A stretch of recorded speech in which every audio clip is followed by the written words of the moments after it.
Pays les plus étonnants de la planète, la Norvège.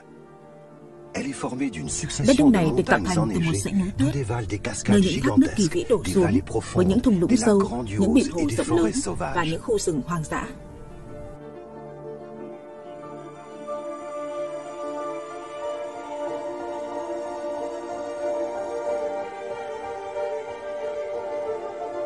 Mais c'est surtout pour les fjords impressionnants qui rythment ses côtes que la Norvège est connue.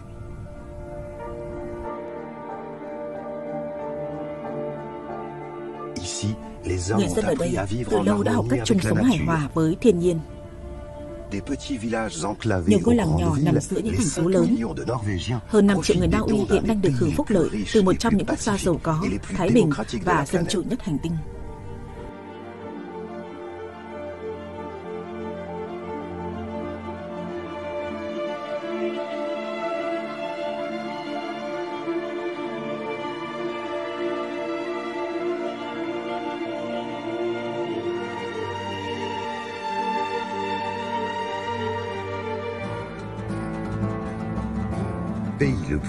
Nằm ở phía tây bán đảo Scandinavie, Na Uy trải dài hơn 2.500 km.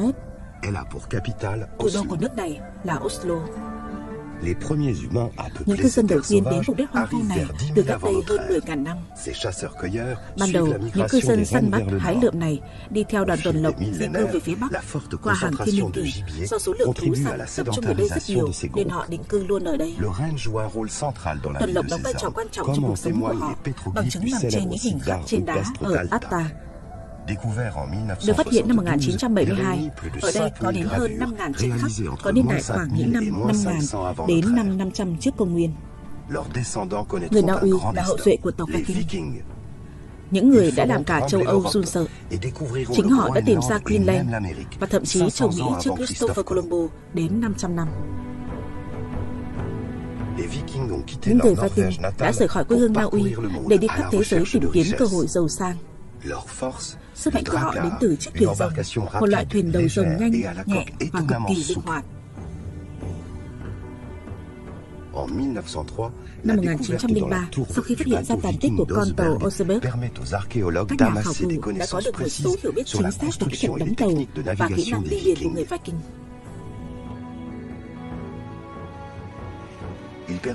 Và giúp thế giới hiểu thêm về sự tinh tế của một dân tộc từ lâu đã bị coi là dân man di.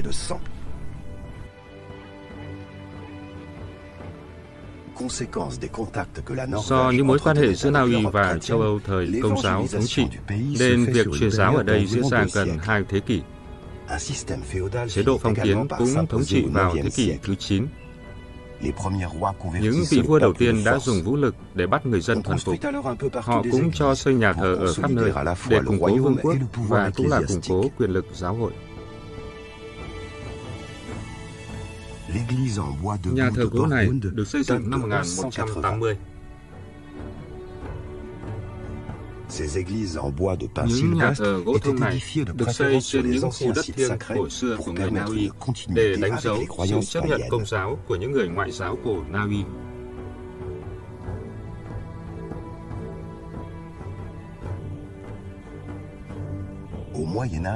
Vào thời Trung Cổ, có khoảng 1.000 đến 2.000 nhà thờ gỗ trên khắp cả nước, nhưng hiện tại chỉ còn 28 nhà thờ.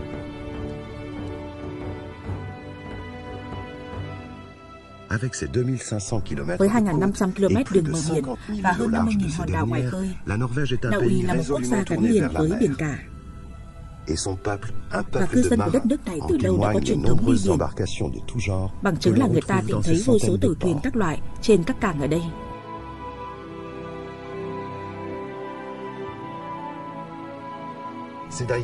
Na Uy cũng chính là quê hương của rất nhiều nhà thám hiểm Bắc Cực. Đặc biệt là Tromsø, nằm phía trên, cách vòng Bắc Cực 300 km. Thành phố nằm trên một hòn đảo nối với đất liền bằng một cây cầu rất lớn. Người ta đặt biệt danh cho thành phố này là cùng vào Bắc Băng Dương.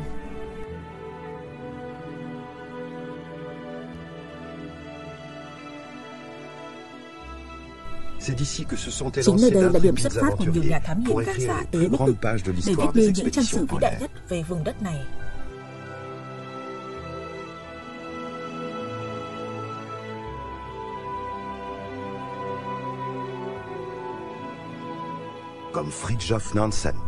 Ví dụ như Fridtjof Nansen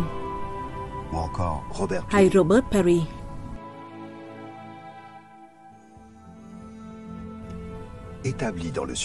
Nằm ở phía tây nam Na Uy, thành phố Bergen là cố đô của Na Uy, nơi ngự trị của các vị vua.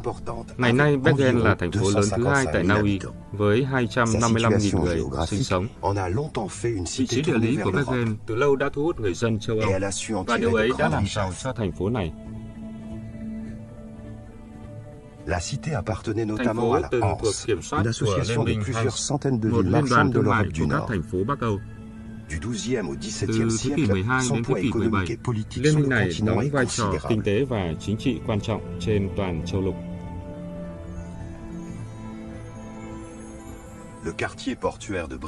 Khu phố cảng Briden chính là trụ sở của Liên minh Hanse trong thành phố.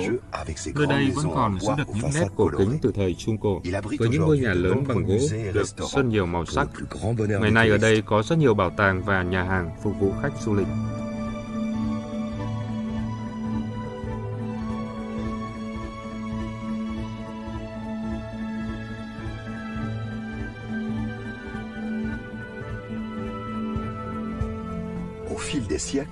Qua nhiều thế kỷ, những trận hỏa hoạn đã phá hủy thành phố. Trận hỏa hoạn cuối cùng là vào năm 1955. Những ngôi nhà truyền thống giống hệt nhau được xây dựng lại theo phong cách cũ. Hiện có gần 60 ngôi nhà như thế.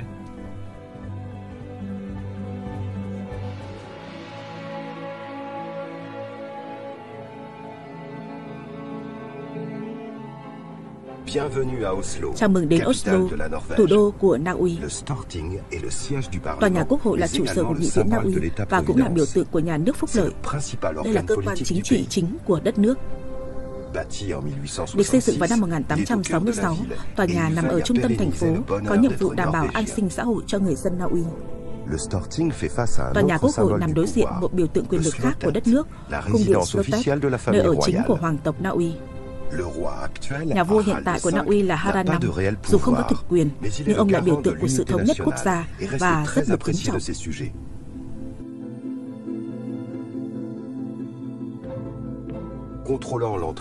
Nằm ở cửa ngõ của thủ đô Oslo là pháo đài Akershus từ thời Trung Cổ, được xây dựng vào thế kỷ thứ 13 bởi đức vua Haakon V và được trùng tu làm nơi ở cho hoàng gia vào thế kỷ thứ 19.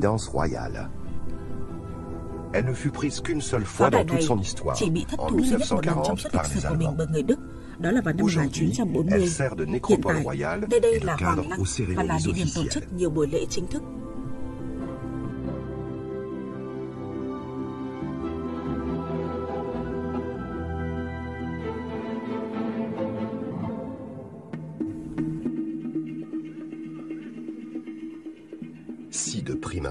Thoạt nhìn, Oslo trông không có vẻ gì là giống thủ đô của một nước châu Âu như Paris, Berlin hay London.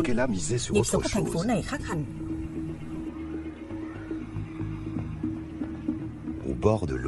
Trên bờ là rất nhiều những công viên và vườn tược, thậm chí cả đường trượt băng. Cả thành phố đều ưa chuộng cuộc sống ngoài trời.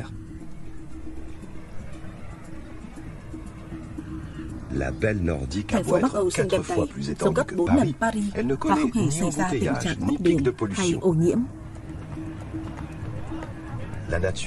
Thiên nhiên mang đến những lợi ích to lớn cho đô thị. Nó khiến chất lượng cuộc sống tốt hơn.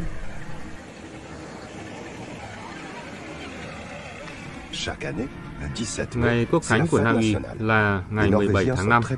Người dân Na Uy đều rất yêu nước và họ luôn chứng minh điều ấy. Họ ăn mừng ngày hiến pháp được thông qua, cũng là ngày đánh dấu đất nước độc lập trước quân xâm lược Đan Mạch. Trẻ em là tâm điểm của buổi lễ. Đây gần như là một trong những lễ quốc khánh duy nhất trên thế giới để trẻ em diễu hành thay binh lính, một điều rất đặc biệt.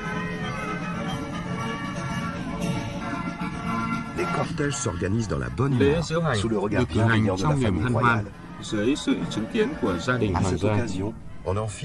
Trong ngày này, họ sẽ mặc bunad, trang phục truyền thống của đất nước. Mỗi miền lại có trang phục khác nhau.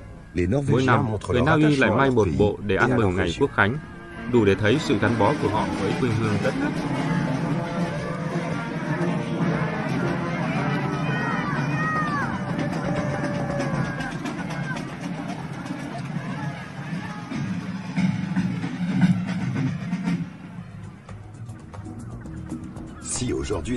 Na Uy hiện là một đất nước mạnh về kinh tế, tất cả nhờ vào các mỏ dầu và khí đốt ở ngoài khơi. Năm 1920, Na Uy là một trong những nước nghèo nhất châu Âu, không có công nghiệp nặng, cả nước dựa hoàn toàn vào nghề đánh bắt cá. Nhưng sau Thế chiến thứ hai, tất cả những chỉ số kinh tế của đất nước này đều khiến cả thế giới kinh ngạc. Những mỏ dầu khí lớn đã được phát hiện ở vùng miền Bắc, chiếm 35% kim ngạch xuất khẩu của đất nước và đưa Na Uy leo lên vị trí thứ 3 trong bảng xếp hạng các nước giàu có nhất thế giới. Các nhà máy chế biến cá và các tàu đánh bắt nhanh chóng bị thay thế bởi các nhà máy tinh lọc dầu xả đầy khói và những tàu chở dầu siêu lớn. Mặt trái của nó là sự ô nhiễm do khai thác khí hydrocarbon và thêm nữa là việc đánh bắt quá mức khiến tài nguyên ở vùng biển Bắc ngày càng cạn kiệt. Vì thế, khó mà bảo toàn được ngành đánh bắt truyền thống trừ quần đảo Lofoten. Từ hàng thế kỷ này, những làng chài này sống bằng nghề đánh bắt cá tuyết.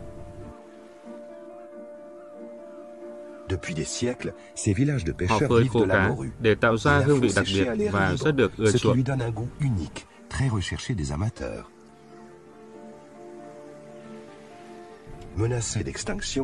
Vì có nguy cơ tuyệt chủng, nên loài cá này hiện đang được bảo tồn bằng những đạo luật về áp đặt hạn ngạch hết sức nghiêm ngặt. Sau nhiều năm, tình hình dường như đã ổn định trở lại. Người dân ở đây vẫn muốn duy trì nghề đánh bắt của tổ tiên.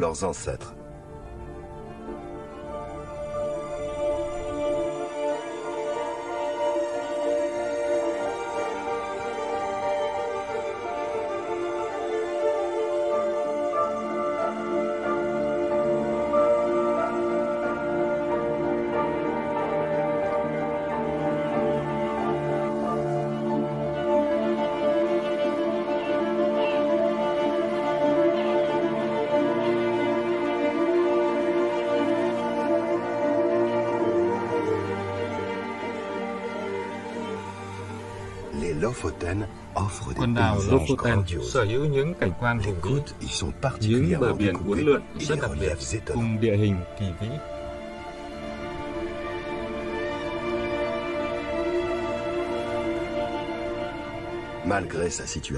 Dù nằm ở tít phía bắc của đất nước, nhưng thời tiết ở đây lại tương đối dễ chịu nhờ dòng hải lưu Gulf Stream chảy qua.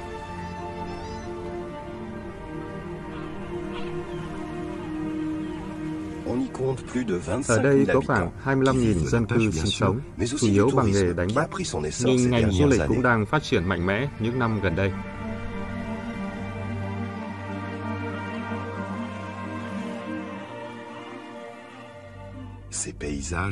Những phong cảnh ấn tượng này được hình thành cách đây khoảng 18.000 năm. Đó là thời kỳ đỉnh cao của kỳ băng hà, và Na Uy vẫn đang bị bao phủ bởi một lớp băng dày. Lớp băng dày đến hơn 3 km đó tạo một sức ép đáng kể lên nền đất ở đây. Cách đây khoảng 15.000 năm, một sự nóng lên đột ngột khiến những tảng băng bắt đầu nứt vỡ. Đến lần nóng lên thứ hai và khoảng 3.000 năm sau, những tảng băng cuối cùng cũng đã tan chảy.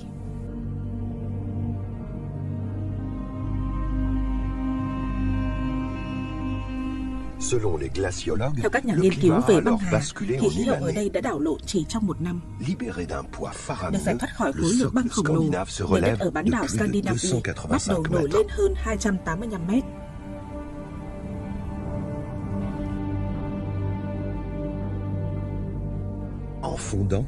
Những tảng băng trong khi tan chảy đã khoét sâu vào những ngọn núi.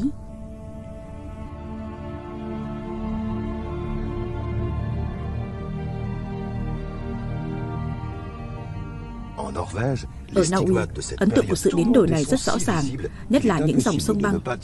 Phong cảnh nơi đây là một tập hợp các vịnh hẹp, những sông băng và những ngọn núi, nơi những dòng thác hùng vĩ đổ xuống.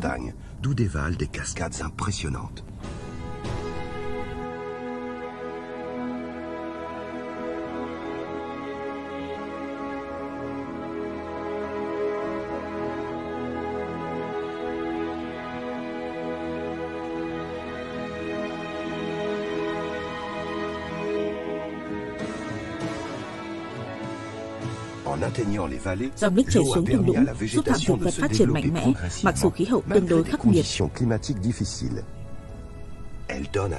Những đồng cỏ xanh mướt ngút ngàn cũng xuất hiện. Thực vật ở đây vô cùng tươi tốt.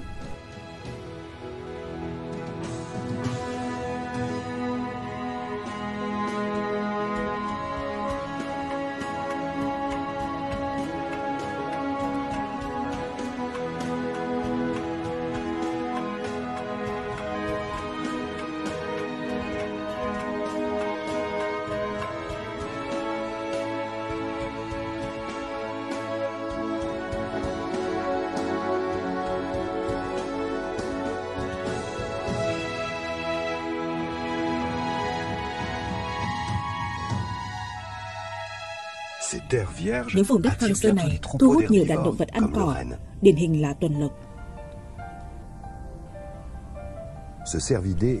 Loài vật này đã trở thành biểu tượng của vùng đất châu Âu cận Bắc cực này. Sức mạnh và khả năng tiếp ứng cho phép chúng sống sót được qua mùa đông khắc nghiệt ở Scandinavia.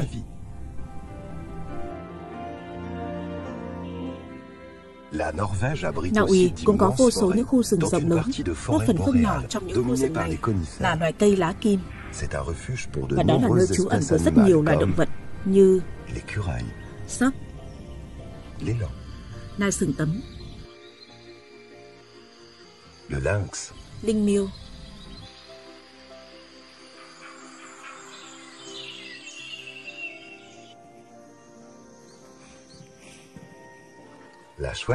cúm,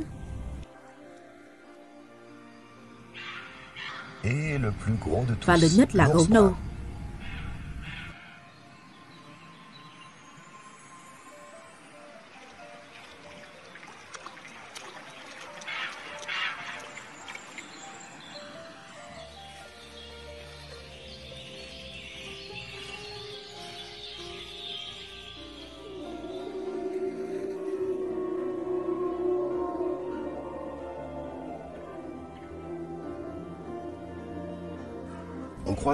Và cả những đàn sói, nhưng này chỉ còn khoảng 300 con, vì chúng bị săn bắt bởi những kẻ săn chủ, những người săn cừu và tuần lộc.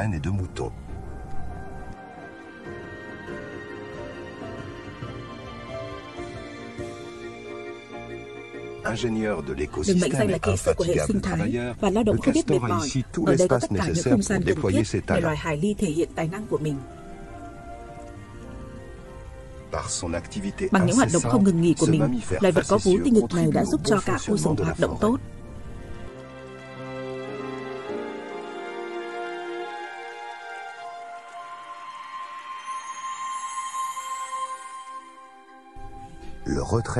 Băng trôi cũng tạo nên một hiện tượng địa chất ấn tượng, đó là sự xuất hiện của các vịnh hẹp. Những thung lũng này do những dòng sông băng đào lên từ cách đây hàng triệu năm, sau đó bị ngập dưới nước biển đến hàng km, để rồi tạo nên những cảnh quan ngoạn mục. Và đây chính là thiên đường của những loài chim.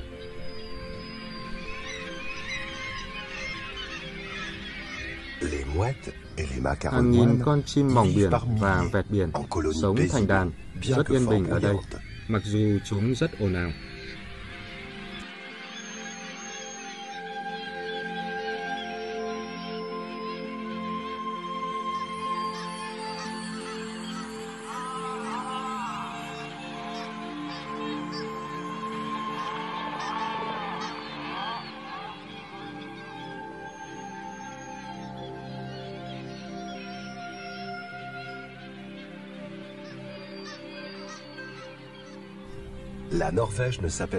Không phải ngẫu nhiên mà người ta gọi Na Uy là đất nước của những vịnh hẹp, bởi ở đây có đến hàng trăm vịnh hẹp.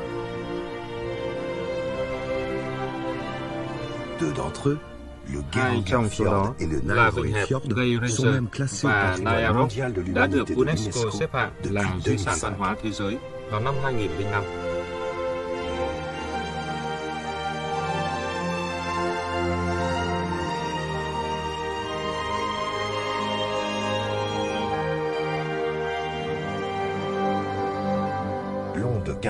Vịnh này dài khoảng 15 đến 20 km.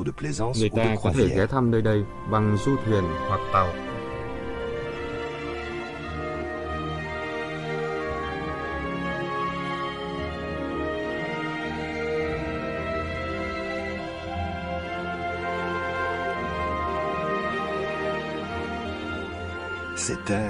Những vùng đất này nằm trong số những vùng hoang dã nhất Tây Âu, rất ít người sinh sống. Những người sống ở đây hoàn toàn hòa mình vào với thiên nhiên, giống như với những ngôi nhà nhỏ với mái nhà phủ đầy cây cối này. Họ sinh sống chủ yếu dọc bờ biển ở khắp Na Uy.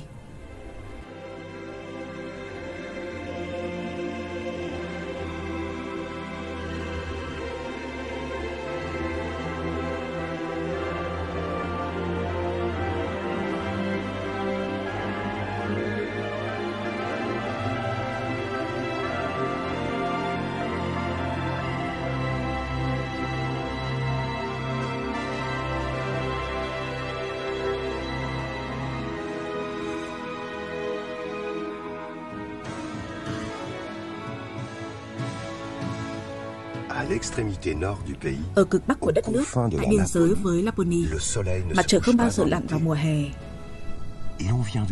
Từ nơi xa xôi, người ta đổ về đây để chiêm ngưỡng mặt trời ban đêm.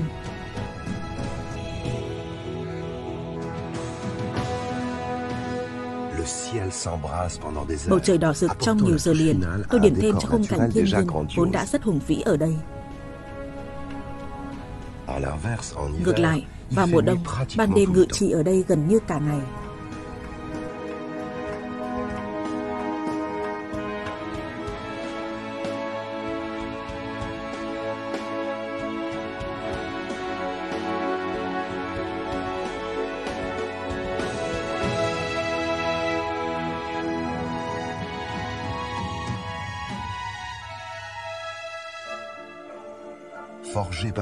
Được tạo thành bởi những yếu tố từ thuở hồng hoang, Na Uy mang đầy dấu ấn của thiên nhiên toàn năng. Đất nước này là một trong những nơi hoang dã cuối cùng của một châu Âu đã trở nên hiện đại và phồn hoa từ hàng thế kỷ nay. Cảnh quan ở vùng tận cùng thế giới này là nơi trú ẩn của vô số động thực vật. Cư dân ở đây mang trong mình dòng máu Viking đáng tự hào. Đời sống hòa thuận với thiên nhiên là cách bảo vệ và mang nó vào tận trung tâm của các thành phố lớn.